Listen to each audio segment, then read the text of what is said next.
I'm Michelle Marques, and you are listening to an Encore presentation of The 707. Welcome to The 707, a weekly half-hour program produced by KRCB, a service of NorCal Public Media. The 707 features voices and stories from your community, stories that explore the natural world around us, and stories that show how we are connected to each other. I'm your host, Michelle Marques. Save the Redwoods League has been working to protect and restore California redwoods since 1918 by purchasing forests and surrounding lands. The founders of the nonprofit were inspired and appalled after taking a road trip along the newly constructed Redwood Highway, seeing beautiful redwood forests next to huge tracts of land that had been cleared of ancient trees, some more than 300 feet tall. Since then, the organization has saved more than 200,000 acres of redwood forest. They're about to add another 200 acres to that total. Jeff Stump is Director of Land Protection at Save the Redwoods League, and he's on the line with me to talk about a new addition to the Harold Richardson Redwood Reserve property in the hills of West Sonoma County, north of Salt Point State Park. Save the Redwoods League acquired the property from the Richardson family in 2018. It's currently 730 acres and was one of the largest old growth groves in private ownership in Sonoma County. So a really special place with really big trees that had been protected by the family for a very long time. And so, of course, we jumped at the chance to purchase it in 2018. And what have you done with that property since then? We've done a lot of learning. The reserve is a place where we conduct scientific research, focus on climate adaptation and fire resilience, which is, as you know, big for West County. And we've worked closely with the close neighbor, who is the Kashia band of the Pomo Indians, to understand the cultural values, and we've done a lot of stewardship. You can imagine a large property like that, especially with the wind events over the last couple of years, has been a lot of management. But finally, the most exciting part is that we've been working towards establishing a trail system so we can get the property open to the public and really usable, and in a way that is protective of all the different resource values there, but where we get to share that incredible resource with the public. Stump says that the property contains old groves of coast redwoods, which are different from the giant sequoias. One of the big differences between the two species of trees is how they reproduce. A coast redwood, as I think people, I live in the West County, so I see lots of this out here. You really can't get rid of a redwood tree unless you try really, really hard. You got to cut them down and burn them out, or they sprout back from the roots. And so it's a very resilient species of tree. Giant sequoia don't do root sprouting. Their mechanism is a little bit different because they're more used to fire. So they are, of course, the largest trees by volume. Like the General Sherman is the largest tree in the earth by volume, and they have incredibly, like redwoods, they also have incredibly thick bark, and they're built to withstand normal fire. And in fact, normal fire helps their cones open up, and it helps the seeds be more viable. And so you get a big production of little tiny giant sequoia trees after a fire. And then, of course, some of them develop over time, depending on the situation. In fact, it's interesting because redwoods also, coast redwoods are affected by fire. After a fire, their seeds they germinate at a higher rate. But of course, they don't only rely on the seeds germinating to reproduce because they sprout from the roots. So it's a really important, resilient species that we get to live in out here in West County. Are you learning about how coast redwoods interact with their environment? There's a nearby branch of the Walla Walla River there, and then, of course, the coastal fog that comes in. Yeah, there's a lot of science around fog and water and the resilience of redwoods. And part of that is we at the League, our work right now is to revive the entirety of the redwood range. So we're talking about from southern Monterey County all the way to the Oregon border.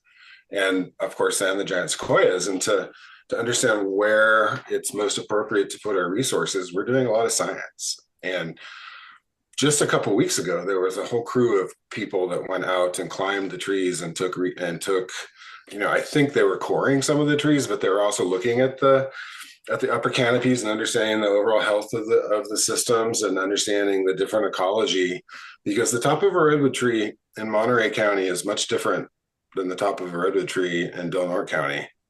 In Del Norte, it can be a whole ecosystem with other trees actually living up in this giant canopy. Whereas down further south, where it's drier, it's a really vibrant tree, but it's just a redwood tree and all its associated critters. So we're understanding those differences. Sonoma County, we're kind of in the middle, sort of still on the drier end. And I think that changed in the 1870s when we, as humans, finished cutting most of the redwoods along the Russian River. What I've talked to folks about is that there were so many trees that it had its own ecosystem. And so it drew the fog in and slowed the fog down. And of course, these trees are so adaptive of grabbing water, whether it's causing it to drip onto lower branches on the roots, or actually having we're learning that there's fungi in the stomata at the top of the tree that help bring water into the tree.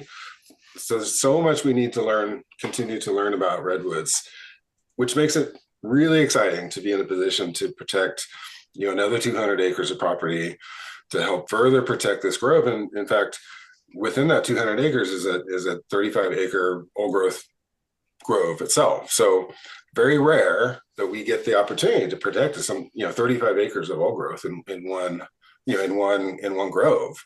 Nowadays, we're seeing them sort of scattered, and they're still really big, beautiful, giant trees like the Clark tree on the Russian River, and there's a giant tree on our Monterey Redwoods property, but that was transferred to the county. But this is 35 acres, so it's pretty special. This is just announced at the end of January. You have an opportunity to expand the original reserve. Tell me about this. Yes, we have a contract to buy 200 acres of land, essentially all of the land between the public road, which is Tin Barn Road, and our reserve. So it's going to enable us to have more options of getting the public out. Right now, we have to go through an easement. And so now we're going to own the entirety of the property. And my colleagues that work in our Connect program who are really focused on getting people out to enjoy these this redwood resource and understand, the awe that I feel every time I go out there. So we're going to be able to focus in and finish the job of opening up the property as a public resource. It's kind of up there by itself. It's close to Salt Point, but not next to it. There's a lot of public resources in the area, but this is not adjacent. So right now it's going to be it's a standalone reserve that the league will operate, and really excited to work with our partners and neighbors and donors to raise this money and really protect this new property. Well, Save the Redwoods League has been able to secure an agreement with the Richardson family to acquire the nearby 200 acres. They still need to raise $4 million to pay for it. I asked Stump if he thinks they can achieve that. Absolutely. And it starts with a good matching donor who's matching donations. So it's always a wonderful place to start when one of our donors steps up and said, well, I'm going to help you raise this money because I'm going to offer a challenge. NPR stations use that a lot. Yeah, we know all about that. So yeah, this is really doable. I mean, we are blessed to work across the state and across the Redwood Range within California, but people of West County understand how important these resources are. I know that because, again, I live out here near Occidental. And so folks, I think, will rally. But yeah, we'll get this done. That's one of the things I'm really proud of our organization is taking a big, it's not a big risk, but taking a risk and stepping out, making commitments, and then following through. And we'll acquire this before the end of November for sure. Tell me a little bit about the wildlife that's there on the Richardson Redwoods Reserve. Yeah, it's really incredible and mixed because, again, this is much of it is intact old growth, right? So it has the complexity that comes along with an old growth forest. And so it provides a really wonderful wildlife corridor for the sort of the typical species that you and I see and think about, and mountain lions and deer. And I've seen bobcat there. But it goes beyond that because it's both species up in the canopy and then species that live in the really lush fern forest underneath, right? And so we've done a couple things. I'll get back to the species, but our staff has been working really hard on stewardship issues and fire resilience. So our first prescribed burn, a broadcast prescribed burn within an old growth grove, which is exciting, working with our partners. And so it's kind of opening things up.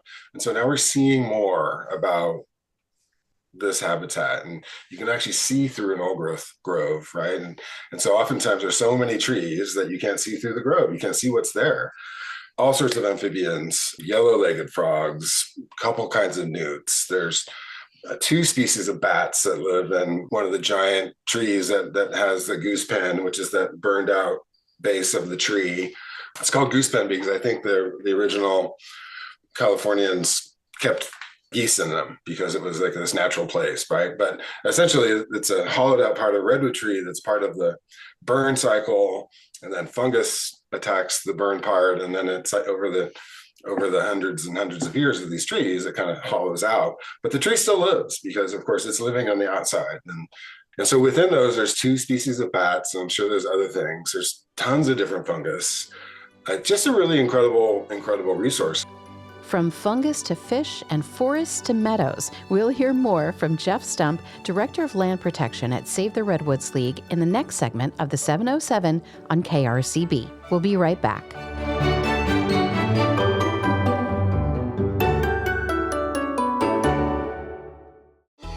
KRCB is Sonoma County's NPR station. Wondering what makes us stand out? It's simple, our unwavering commitment to this community. Morning Music, hosted by Brian Griffith, sets the perfect tone for your day. Brian here with you on Sonoma County's NPR station. As the sun climbs high, join Doug Jane for Midday Music. Doug Jane with you. Thanks for tuning in.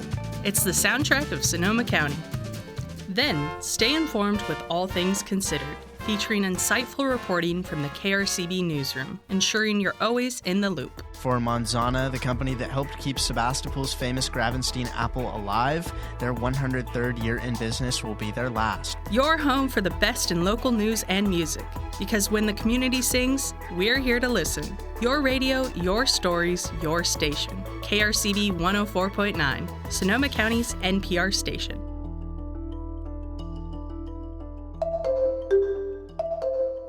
Welcome back to the 707 on KRCB. I'm your host, Michelle Marques, and I'm talking to Jeff Stump, Director of Land Protection at Save the Redwoods League. The nonprofit is adding an additional 200 acres to the Harold Richardson Redwood Reserve in the hills of West Sonoma County, protecting habitat for wildlife. Stump says this property also encompasses an important watershed. This is a really important area for the Wallala River. We're protecting essentially the entire top of one of the watersheds that leads down into the Wallala. And we're going to really have a positive impact on delivering cold, clear water to the Wallala because then, folks have been working for quite some time on removing siltation and so trying to get our anadromous fish species back. So coho salmon, steelhead are really becoming vibrant here. And so it's important and fun to be able to make it a positive contribution to the river. Yeah. I went out to Dry Creek, it was in October, and I saw them spawning like big steelhead, and it was amazing to see that. Yeah. It's prehistoric. I've seen them down in Pine Gulch in Bolinas, and it's just remarkable. Giant steelhead just holding their huge. Yeah. And then they go back out to sea, of course, right? And so they go back and live their life and come back the next year. You talked a little bit about community access. How long does a process like that take? I mean, building trails is tough. Do you do this in stages? Can you just bring people out to certain areas? Like, how does that work? Yeah, I appreciate the question. It's a long process because, the league had to do some learning at Harold Richardson. This was the first time that we acquired a property that was basically on its own, where we would be opening and operating a property for public access. Usually we work with our really tremendous local partners like Sonoma County Regional Parks and with funding from Ag and Open Space or with California State Parks. And we partner, we buy properties that adjoin parks, and then we work with them to develop plans and open trails. And sometimes we pay for the work, sometimes our crews do the work, sometimes it's a partnership. But in this case, we don't have those natural adjacent partners. So we've gone through a really comprehensive planning process. We've brought experts out, we've done some trail building. But what we discovered was that in 2018, when we acquired the property, we didn't acquire legal access. So essentially, we made a bit of a mistake, because when you look at the tax rolls, you can see the property goes all the way up to the road. But in fact, when we had it surveyed, there was a gap between our property and the road. Now, the family was great. They worked with us and gave us a license agreement, so we're able to take people out. Right now, we take people out through reservation, but that's not the same as having a protected property that's open for you and I to go to on a weekend. So it's really nice to be able to take school groups out, and we do that often. One of my colleagues takes kids out who don't have access to the wild, and we do some overnights with some all girls trips, which is super exciting. But the goal is to have it open. And so now that we're acquiring that land between the road and the reserve, we're going to control the access ourselves. So it'll still be measured. We want to ease into this, because the goal is to have a reserve that's protected ecologically and available to the people, to the public, so we can share that incredible experience. I bet folks in West County know that when you walk into a redwood grove, life just slows down. The noise everything gets silent. And you can walk around in these incredible groves in silence and just, bathe in it. And that's the kind of experience that we're hoping to share. And the property that you're adding, it also has sort of fields and other like non-grove areas as well, right? Yeah, it's mostly forest, but it's a true West Sonoma County, off the coast, mixed forest of redwood, Doug fir, tan oak, and pepperwood or bay tree. The old timers call it pepperwood, but bay tree. But there is some meadow too, and those meadows are very important habitat, because while an old growth tree can host a northern spotted owl, they also need territory to hunt, right? And so you can hear both great horned owls, and sometimes I've heard spotted out there too at night hunting. And so they fly through these meadows, and there's all sorts of critters there, voles and such, that they get to feed on. So it's a bit of a mix, mainly redwoods. And like I said, this incredible 35-acre grove that is really amazing to work towards protecting, but it's kind of it's a neat mix. And so it has multiple different habitat types and opportunities for wildlife. Tell me about your relationship with the Kashia Band of Pomo Indians and how you bring them into this. Well, we are working closely with the Kashia on this property and also on our Sonoma Coast Redwoods property. It's a two-way street. We are learning from them, and I think we're teaching the tribe, and their staff is just wonderful. So we work with them on our prescribed burns. We'll do cultural surveys. In fact, we're going out with the new tribal chair in a couple of weeks to show them the 200-acre opportunity. So it's a really close relationship. We're working on deepening that. Like I said, I get out with their staff. Anthony Macias, who's their TIPO, or their tribal historic preservation officer, and every time I go out with Anthony and his team, I learn 3 or 4 or 5 new things about their culture, about the environment, and I hope that we're also giving back and helping share our learnings about climate and management. And so that partnership is strong, and it's getting stronger. And we really enjoy working closely with the tribe. How does this reserve help you understand more about climate change? Well, we are focused on scientific research around climate, but what we do know already is that an old growth tree, an old growth forest, stores the most carbon of any forest type in the world, even more than the Amazon. So it's an incredibly important resource in California. And that really speaks to our goal of reviving the entirety of the range, whether through its working forest easement or working to protect reserves like this property, protecting redwood trees is, one of our most important resources for climate on the coast, right? So these trees grow fast, they hold carbon for thousands of years, if we let them. And then when we talk about old trees, how old are the trees on this property? There's a range. So within the reserve, I think the oldest tree is probably 1,600 years old. And so it's one of the largest and oldest trees in Sonoma County. It is battle scarred. It has burn marks. It has reiterations that have grown and then died, and then new reiterations that have grown. It's such an incredible tree. All these trees have character. But right alongside are these incredibly resilient second growth trees that have, that were cut early on and grow really fast and already have late seral characteristics, which means, their upper branches are starting to flatten out and get really big. And so they're providing habitat already. Yeah, so it's a range from young to some of the oldest and everything in between. But there are, numerous 1,000-plus-year-old trees on that property.